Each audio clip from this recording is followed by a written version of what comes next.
Je suis microbiologiste et je m'intéresse en particulier aux bactéries qui causent des infections respiratoires, comme le germe de la coqueluche par exemple.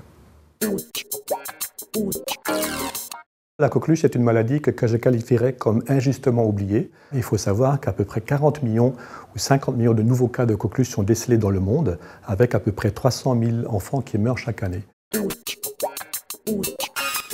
Notre objectif au départ, c'était en fait de développer un vaccin qui permet de protéger les plus vulnérables, c'est-à-dire les tout petits enfants dans les premières semaines de la vie.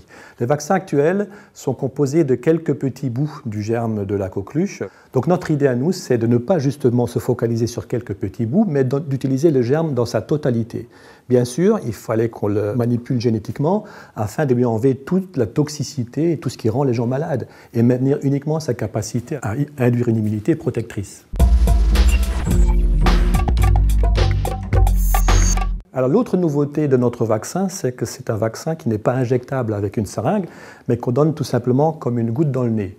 Alors chez la souris, nous avons montré que ça marche très bien, ça donne une très bonne immunité, ce qui nous a permis en effet de passer l'étape suivante, qui est le premier essai chez l'homme.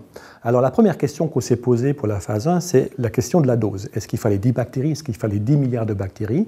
Et je pense qu'on est arrivé à une dose qui est acceptable pour l'homme, car elle n'induit aucun problème de sécurité. Et elle induit une bonne réponse immunitaire qui est de longue durée puisqu'elle dure au moins 6 mois, c'est-à-dire sur toute la longueur de l'étude.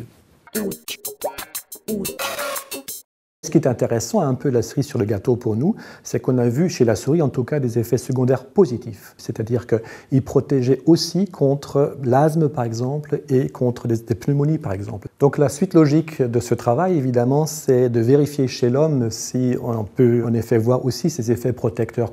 Et pour la partie coqueluche, d'aller de l'adulte progressivement vers la population cible qui sont les nouveau-nés.